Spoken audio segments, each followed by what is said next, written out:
Focus news 24/7 खबर एक नज़र।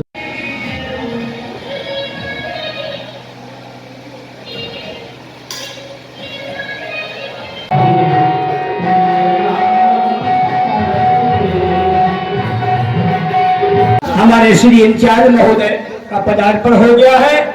कोटि कोटि धन्यवाद देते हुए श्री हनुमान जी सदा ही उनका कल्याण करें, हमेशा उन्नति की तरफ बढ़ाएं। पुल बनवा दिए, जनक जी ने पुल बनवाए थे सब में। अब हमें तो लगता है ठाकुर जी अध्यक्ष राज गए, एक बार मोदी विवाह और करवा दे, नेपाल बारात जाने को मिल जाए।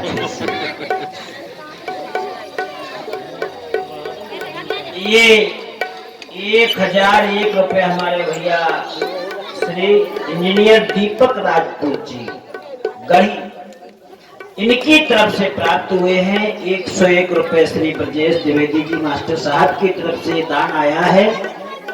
भगवान से, ठाकुर जी से इन दानदाताओं के मंगल की कामना है। ये सत्य है कि हमें सबसे पहले कमाने का ढंग सीखना चाहिए। यदि धन नहीं है तो धर्म भी नहीं कर पाएंगे। जीवन का साधन है धन, तो कमाने का ढंग सीखना चाहिए। इसके बाद खर्च करने का भी ढंग सीखना चाहिए। और ये 51 रुपए पप्पू महाराज जी इनकी तरफ से प्राप्त हुए हैं, बहुत बहुत धन्यवाद है। ज्ञान से विनय आती है। भक्ति और ज्ञान में प्रवेश हो जाने का पहला लक्षण है, जैसे छोटा बच्चा होता है और यदि उसका स्कूल में नाम लिख गया है तो दिन भर छोटा आ बड़ा आ समाता है। सब लोग समझ जाते हैं कि ये विद्यालय जाने लगा है, बच्चा 6 वर्ष का हो गया। ऐसे ही यदि हम ज्ञान और भक्ति में प्रवेश हो गए हैं तो पहला लक्षण होता है कि हमारे अंदर विनम्रता आती है। और विनम्रता धन को बचाने की पात्रता है। धन तो बहुत लोग कमाते हैं, कई लोग तो इतना कमाते हैं, एक रात में इतना कमा लेते हैं जितना कोई जीवन में नहीं कमा पाता, लेकिन वो वैसे ही चला जाता है, ठहरता नहीं है। तो जो पात्रता है, धन को बचाने की जो क्षमता है, वो विनय से आती है। और धन धर्म का साधन है।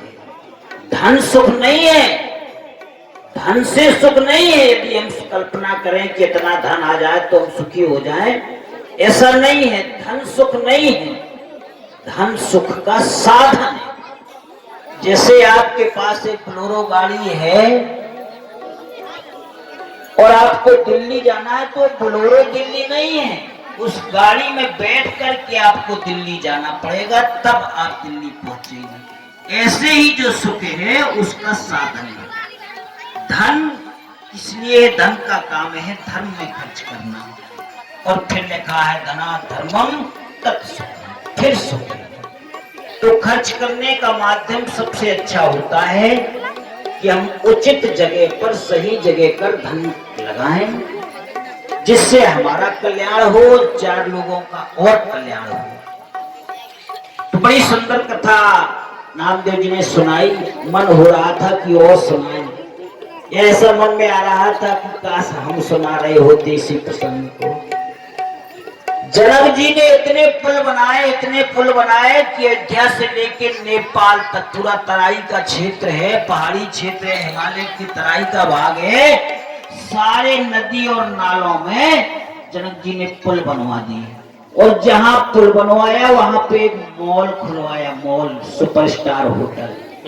जहां जहां भी पुल बनवा, हम नहीं कह रहे, मानस में लिखा है कि आवत जान भानुकुल केतु सरितन जनक बधाई सेतु। इतने पुल बनवाए जनक जी ने। और जहां पुल बनवाया वहीं पे एक मॉल खुलवाया। जितने बाराती आ रहे थे उन सबके ठहरने के लिए। और उसमें था क्या क्या, तो लिखा है कि असन शयन बर बसन सुहाए, यानी जितने बाराती गए थे सबके लिए दूल्हा वाली ड्रेस थी, उसमें सोने के लिए कक्ष थी और भोजन थे। प्रत्येक नदी के किनारे ऐसे बढ़िया महल बनवाए बारात को ठहरने की और बड़ी दिव्य चर्चा है। आज के पहले सब फेल हैं, जैसे राम जी के विवाह में सजाया गया था। ऐसी सजावट थी कि शायद आज तक कोई पैलेस नहीं आपने देखा होगा। कभी फुर्सत में रामचरितमानस में पढ़ना। आइए क्रम को आगे बढ़ाए।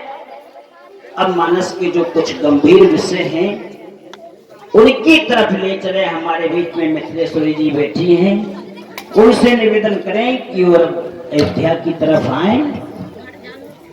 और जीवन का जो द्वंद्व है भाई, ब्याह तक तो मजा है लेकिन ब्याह के बाद फिर बड़ी सजा है। ये जीवन है, रामचरितमानस जीवन का द्वंद्व है। जैसे हमारा जीवन चलता है ना, वैसे ही ये मानस की कथा चलती है।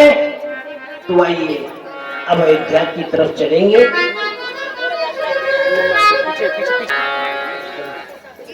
बोलिए सियावर रामचंद्र की, बोलिए महापति महादेव की, बोलिए श्री हनुमान जी महाराज की, बोलिए चित्रकूट धाम की, बोलिए मंदाकिनी